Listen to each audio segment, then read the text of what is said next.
down, I know you got me, baby. Assalamualaikum warahmatullahi wabarakatuh.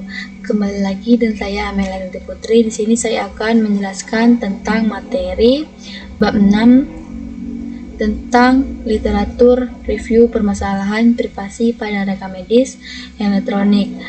Bab 7 tentang manajemen big data dan keamanan data informasi kesehatan ibu dan anak di rumah sakit. Bab 6 di sini saya memilih jurnal dari Anissa Maulidaye. Dan bab 7 saya memilih jurnal dari Ananda Fadila Nisa.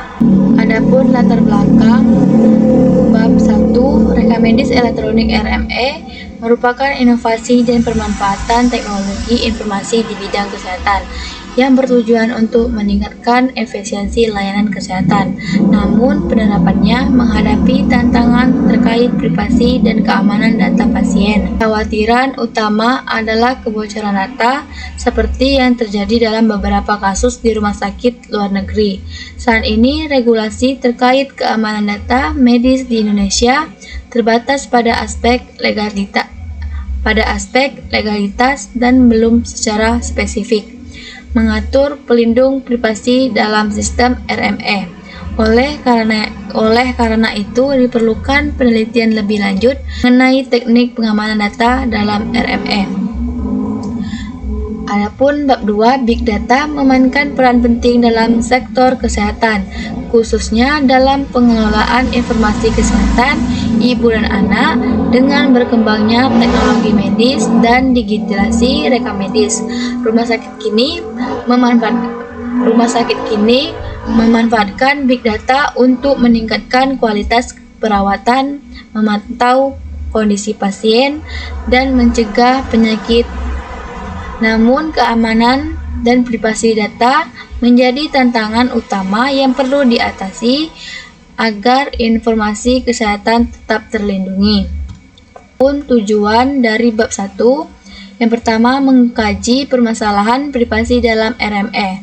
Kedua, mengidentifikasi teknik keamanan yang dapat digunakan untuk melindungi data pasien. Lalu yang ketiga, menyediakan rekomendasi bagi pengembangan sistem RME yang lebih aman. Tujuan bab kedua, mengidentifikasi bagaimana big data dapat digunakan dalam sistem informasi kesehatan ibu dan anak di rumah sakit, serta mengeksplorasi berbagai strategi keamanan untuk menjaga privasi dan integritas data pasien. Dan ada pula manfaat bab 1. Yang pertama, memberikan wawasan kepada penyedia layanan kesehatan tentang pentingnya keamanan data dalam RME. Yang kedua, menyediakan panduan bagi pengembang sistem informasi kesehatan dalam menerapkan teknologi pengamanan data. Lalu yang ketiga, membantu regulator dalam menyusun kebijakan perlindung privasi RME. Ada pula bab kedua, yaitu yang pertama, meningkatkan efisiensi dalam pemantauan kesehatan ibu dan anak. Yang kedua, memastikan keamanan informasi pasien melalui enskripsi dan autentikasi.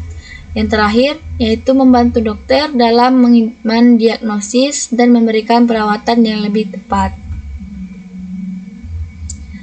Lalu ada pembahasan bab 1. Yang pertama, keamanan data pasien. Banyak pengguna khawatir akan kebocoran informasi medis mereka.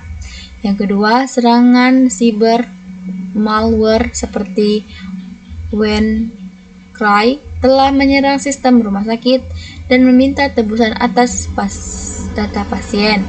Lalu yang ketiga, kurangnya regulasi khusus. Regulasi yang ada belum spesifik mengenai aspek privasi dalam RME.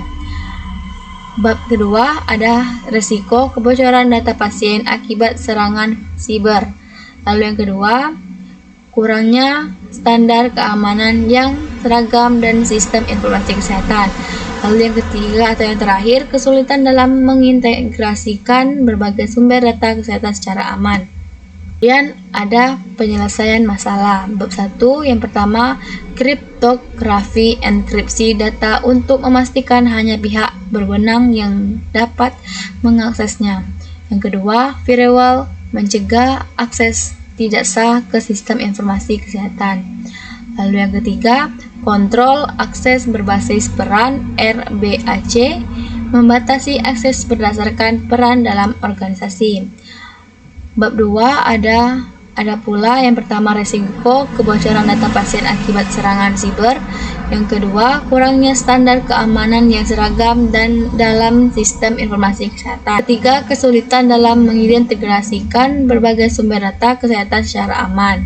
Hasil studi di literatur menunjukkan bahwa teknik pengamanan yang paling efektif dalam RME adalah kombinasi dari beberapa metode, seperti enkripsi, firewall, dan kontrol akses berbasis peran. Keamanan data harus menjadi prioritas dalam pengembangan sistem RME, mengingat sifat sensitif dari informasi medis pasien. Selain itu, diperlukan regulasi yang lebih spesifik untuk memastikan perlindungan privasi dalam implementasi RME di Indonesia. Ada pula pembahasan bab 2, implementasi Big Data dalam rumah sakit memungkinkan peningkatan kualitas pelayanan kesehatan ibu dan anak dan akses cepat ke rekam medis digital. Namun, keamanan data tetap menjadi tantangan utama sehingga diperlukan sistem yang dapat melindungi informasi sensitif dari akses yang tidak sah. Yang terakhir ada pula kesimpulan bab 6 dan bab 7. Rekam medis, elektronik, dan big data meningkatkan efisiensi layanan kesehatan, tetapi keamanan data dan regulasi masih menjadi tantangan utama. Terima kasih yang sudah menonton. Wassalamualaikum warahmatullahi wabarakatuh.